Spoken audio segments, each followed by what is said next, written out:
morning, everyone. So, show of hands, how many of you know someone incarcerated? All right. Cool. So, from show of hands, we obviously have a family member or a friend or just know of someone being incarcerated.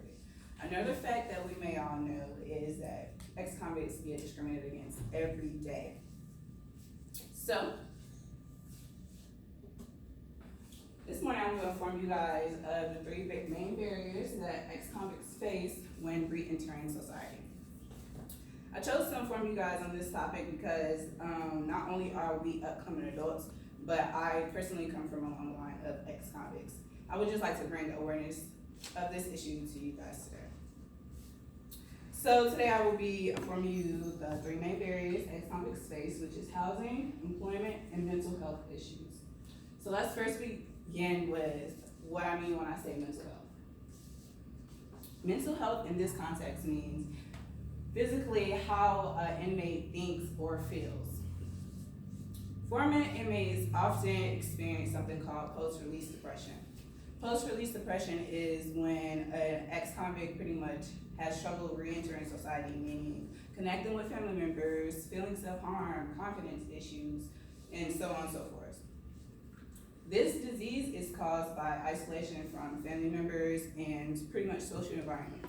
For example, if an ex-convict has been locked up for 5 years or so, they come back into society, they're gonna have trouble re-entering society just because they're 5 years behind us.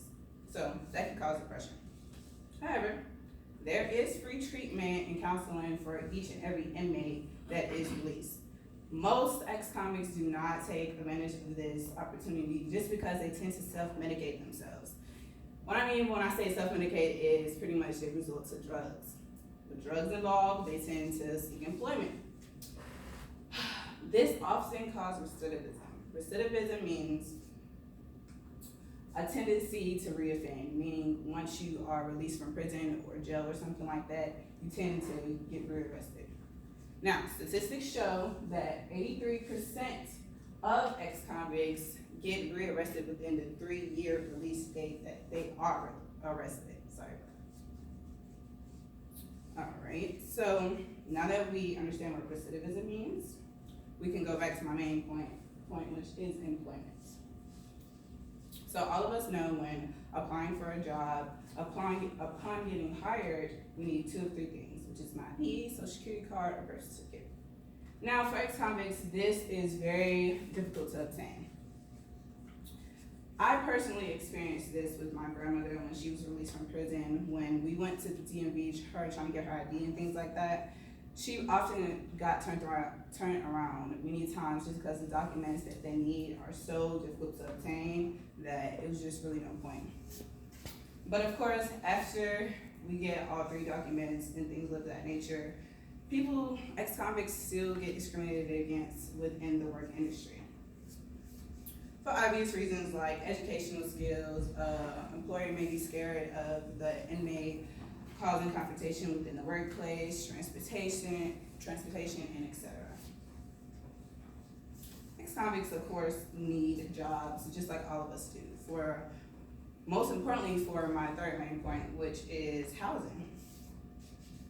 Most apartment complexes do not allow ex-convicts to live within their establishment. So, where do ex-convicts live? So, upon being released, ex-convicts do get a housing coordinator, but it does not cover the cost of their housing. So, there's programs out there to help this issue. One that I wanted to bring attention to today is something called Hope Prison Ministries. Hope Prison Ministries help inmates regardless of their offenses. However, Hope Prison Ministries do not always guarantee that they will always meet the desired needs for the housing. So meaning they could find halfway housing, which is something that is not at all desirable. My grandma personally resulted in the women's shelter, which is not always a good thing just because women's shelters get filled up quickly. And if that's filled up, where do they go? It's the streets, honestly, homelessness. So, as you can see, ex-convicts face many challenges upon release. The 3 main barriers that they face is housing, employment, and mental health issues. So something that I would like to leave with you guys today is,